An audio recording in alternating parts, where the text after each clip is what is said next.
ബഹുമാനപ്പെട്ട എൻ്റെ ഉസ്താദ്മാരെ, പ്രിയ കൂട്ടുകാരെ, അസ്സലാമു അലൈക്കും വറഹ്മത്തുള്ളാഹി വബറകാതുഹു.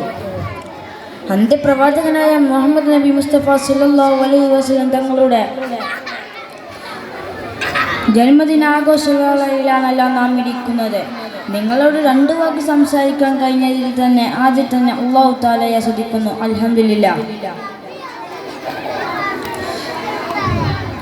അവിടുന്ന് പറയുകയുണ്ടായി, ഏത് പ്രതിസന്ധി ഘട്ടങ്ങളിലാണെങ്കിലും സത്യം മാത്രമേ പറയാവൂ. അത് അവിടുന്ന് വെറുതെ പറഞ്ഞത് മാത്രമല്ലായിരുന്നു, അവിടുന്ന് ജീവിതത്തിൽ പകർത്തിയിട്ടുമുണ്ടായിരുന്നു.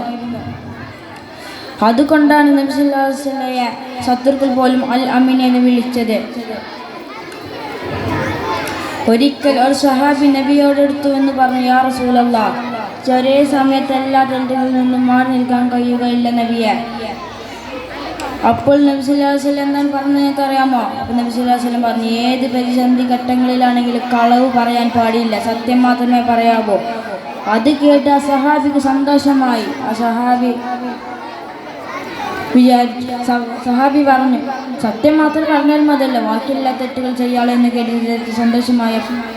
ഒരിക്കൽ ആ സഹാബി മോഷ്ടിക്കാം എന്ന ഉദ്ദേശത്തോടെ ഒരു വീട്ടിലേക്ക് പോയപ്പോൾ നബിയുമായുള്ള ഖറാർ അദ്ദേഹത്തിന് ഓർമ്മ വന്നു. നാളെ നബി സല്ലല്ലാഹു അലൈഹി വസല്ലം മോഷ്ടിക്കാൻ പോയിരുന്നോ എന്ന് ചോദിച്ചാൽ ഇല്ല, പറയാൻ പറ്റില്ലല്ലോ. അതുകൊണ്ട് ഈ മോശത്തിൽ നിന്ന് പിന്മാറാൻ കരുതി അദ്ദേഹം പിന്മാറി. ഓരോ തെറ്റുകൾ ചെയ്യുമ്പോഴും അദ്ദേഹത്തിന് നബിയുമായുള്ള ഖറാർ ഓർമ്മ വന്നു. അങ്ങനെ ആ സഹാബി സ്വാലിഹായ മനുഷ്യനായി മാറി. പ്രവാചകന്മാർ ഓരോ അനുയായികളെ നേർമാർഗത്തിലേക്ക് എത്തിക്കുന്നത് ഇങ്ങനെയാണ്. പ്രവാചകന്മാരെ പിൻപറ്റി ജീവിക്കാൻ അല്ലാഹു തആല തൗഫീഖ് നൽകട്ടെ, ആമീൻ എന്ന് പറഞ്ഞുകൊണ്ട് എൻ്റെ കൊച്ചു പ്രസംഗം നടത്തുന്നു. അസ്സലാമു അലൈക്കും വറഹ്മത്തുള്ളാഹി വബറകാതുഹു. മത്സരം തുടരുന്നു. Last letter D.